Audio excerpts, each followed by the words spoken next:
এই বছর নদীগুলোতে বন্যা যেন লেগেই রয়েছে। দুদিন ছাড়া নিম্নচাপ, বৃষ্টি এবং তার জেরে কিন্তু নদীগুলো একদম ফুলে ফেঁপে জল প্রচুর পরিমাণে যাচ্ছে। এখানে তোমরা দেখে বুঝতে পারছো। তো পাঁশকুড়ার কংসাবতী নদীও এর বাইরে নয়। তো একই রকমভাবে বারবার কিন্তু এই নদীতে জল আসছে এবং নদী জাস্ট একদম ভর্তি হয়েই জল যাচ্ছে, তোমরা দেখতে পাচ্ছ। তো প্রায় এই বছরই প্রায় 3-4 বার হয়ে গেল যে নদী ভর্তি হয়ে যাচ্ছে, তো আবার কমে যাচ্ছে।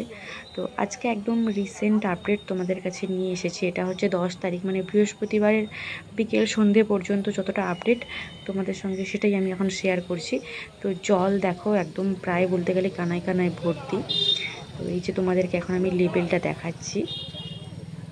তো এই লেভেলটা দেখে তোমরা এখন বুঝতে পারছো যে এই নদীতে এই মুহূর্তে কতটা জল। তো এরপরে কি হবে জানি না।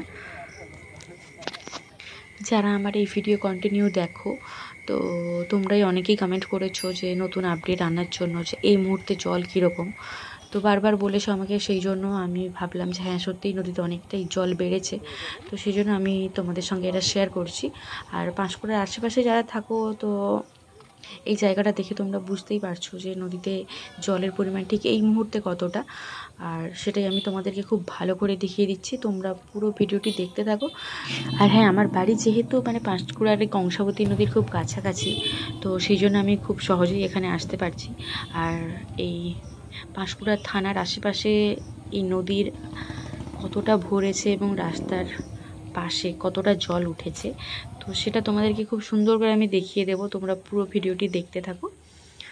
তো এই যে তোমরা এখন দেখতে পাচ্ছ যে একদম রাস্তার ধারে এই যে দেখো তোমরা, এখানে বস্তা দেওয়া রয়েছে।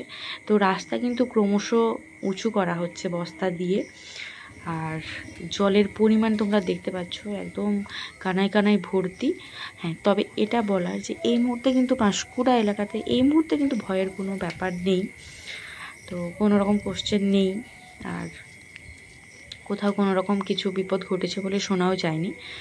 আর নদী তো ভর্তি হয়েই যাচ্ছে, এখনও সেরকম কিছু ভয়ের আশঙ্কা নেই।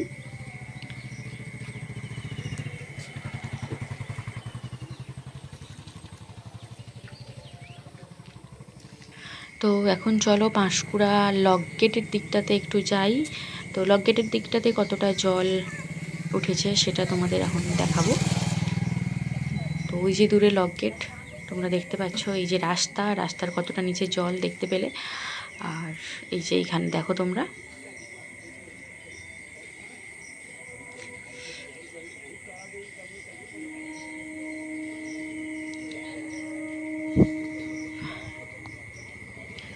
নদী ভর্তি হয়ে জল যাচ্ছে এবং টানা কদিনের বৃষ্টিতে এই পরিস্থিতি।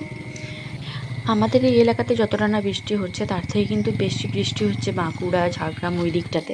তো সেই জন্যই কিন্তু সেখানের সেই জলাধার থেকে জল ছাড়া হয়েছে এবং সেখান থেকে জল আসছে। তো এই যে দেখতে পাচ্ছ এই জায়গাটা, তো আর জাস্ট কয়েকটা ধাপই বাকি আছে তো সিঁড়িগুলো ভরে যেতে। আর এই জায়গাটা দেখো তোমরা, তো পাঁশকুড়া গার্লস স্কুলের পেছন দিকটাতে গঙ্গা মেলা যাওয়ার দিকটাতে যেখানটাতে ফুলের চাষ হয়, তো সেই জায়গাটা দেখো পুরো কিন্তু জলে ভরে গেছে এবং দূর দিয়ে নদীটা যাচ্ছে, তোমাদেরকে দেখাচ্ছি দেখো। তো এই জায়গাটা সামনে যে জায়গাটা দেখতে পাচ্ছ, এখানটাতে কিন্তু চাষ হতো, ফুলের চাষ হতো। আর ওই যে দূরে যেখানে, তো ওইটা দিয়ে কিন্তু নদী বয়ে যাচ্ছে। তো জল কতটা উঠেছে তোমরা এখানে নিশ্চয়ই বুঝতে পারছো। বছরের অন্যান্য সময় পাঁশকুড়ার এই কংসাবতী নদী কিন্তু একদম শুকনোই থাকে, তো পায়ে হেঁটেই প্রায় পেরিয়ে যাওয়া যায়। আর এই বর্ষাকালটাতে কিন্তু প্রচণ্ডই জল ছাড়া হয়, আর এইটা তোমরা দেখে বুঝতে পারছো। আর আজকে 10ই জুলাই তোমাদের সঙ্গে আপডেট আমি শেয়ার করলাম। তো নেক্সট এরপরে যদি আরও জল বাড়তে থাকে তোমাদের সঙ্গে আমি অবশ্যই শেয়ার করব। তোমরা সঙ্গে থেকো এবং চ্যানেলটিকে সাবস্ক্রাইব করে রেখে দিও। আর হ্যাঁ, এখানে দেখো, তো নদীর পাড়ে কিন্তু এই গাড়িগুলো দাঁড়িয়ে রয়েছে ইমার্জেন্সি পরিস্থিতিতে, হ্যাঁ, তো কাজের জন্য। তো জেনারেটর, লাইট ফাইট সমস্ত কিছু এখানে আছে। তো যাই হোক বন্ধুরা, এখন চলো টাটা।